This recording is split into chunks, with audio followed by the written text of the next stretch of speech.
স্বপ্নে কবর দেখলে কি হয়? স্বপ্নে কবর দেখা কি ভালো লক্ষণ না খারাপ লক্ষণ? এটা কি স্বপ্নদ্রষ্টার জন্য আগাম কোনো বিপদের বার্তা দিচ্ছে? না এটা তার জন্য কোনো সুসংবাদ নিয়ে আসছে? দর্শক, বিষয়টি নিয়ে বিস্তারিত কথা বলবো আমরা স্বপ্নের নির্ভরযোগ্য কিতাব তাফসিরুল আহলাম, তাবিরুর রুইয়া, তাবিরে সদেক, ইসলাম আরফ আলনামা, সুলেমানি খাবনামা সহ আরো বিভিন্ন প্রকার গ্রন্থ থেকে। তবে এর পূর্বে আপনাদের কাছে ছোট্ট একটি নিবেদন থাকবে।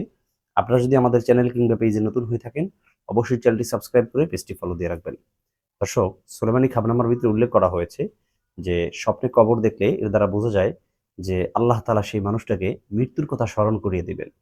আর মৃত্যুর কথা স্মরণ করিয়ে দেওয়ার একটি ফলাফল হলো যে সেই মানুষটা গুনাহ থেকে বাঁচতে পারবে। সুবহানাল্লাহ।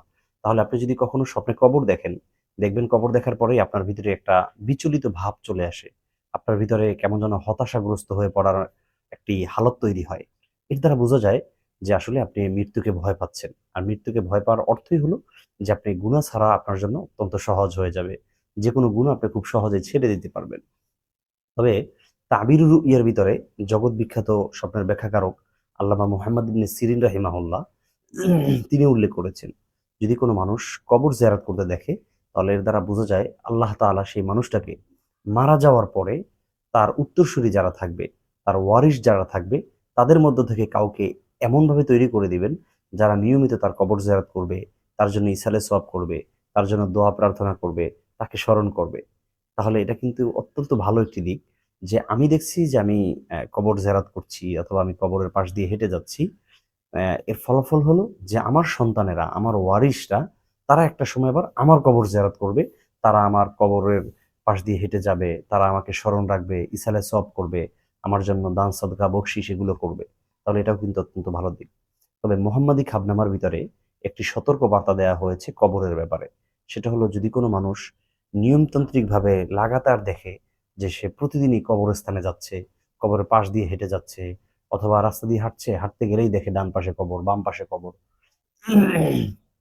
এইভাবে যদি পরপর বেশ কয়েকদিন এ ধরনের স্বপ্ন সে দেখে, তাহলে এটা মোটেও ভালো লক্ষণ না। এর দ্বারা বোঝা যায় সেই মানুষটির উপরে জিন, ভূত, প্রেত, দেওজালিষ্ট নজর পড়েছে, অথবা ব্ল্যাক ম্যাজিক, কালো জাদু, বান্টনা, কুফরি কালাম এই ধরনের কোনো সমস্যা হয়েছে।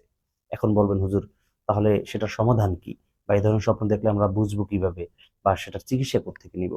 দেখুন, যদি আপনার উপরে ব্ল্যাক ম্যাজিক, কালো জাদু, বান্টনা, কুফরি কালাম হয়, তখন সেটা কখনো বলতে হবে না যে আপনি এটায় আক্রান্ত আছেন। আপনি নিজেই বলে কুল পাবেন না। কারণ একজন মানুষের যদি ক্যান্সার হয়, তখন সে যে এটা বুঝবে যে আমার ক্যান্সার হয়েছে, বাট আমি জানি না যে আমার ক্যান্সার হয়েছে। তো আসলে এটা কখনো হতে পারে না। আমাদের এক উস্তাজ খুব চমৎকার একটি গল্প বলেছিলেন যে এক মহিলা তার নিজের মাকে বলছে যে, মা, আমি একটু ঘুমাইলাম, যখন আমার বেবি হবে, আমার বাচ্চা হবে, তখন আমাকে ডাক দিও। তখন তার মা বলছিল যে, যখন তোমার বেবি হবে তখন আমার তোমাকে ডাকতে হবে না, তুমি নিজে একাই তো সবাইকে ডাকবা, পুরো বাড়ির সবাইকে চিৎকার মেরে তারপর সবাইকে ঘুম ভেঙে উঠিয়ে ফেলবা। তো সেটা আমার ডাকতে হবে না, তুমি আমাকে ডেকে উঠাবা।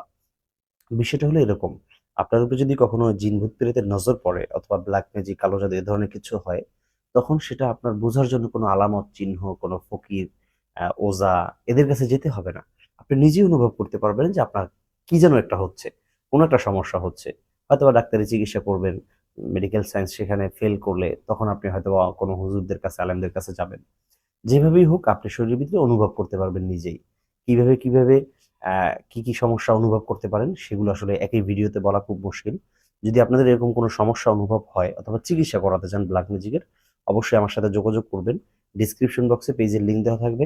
ইনশাআল্লাহ আমার সাথে সেখানে মেসেজ দিলে সরাসরি কথা বলতে পারবেন।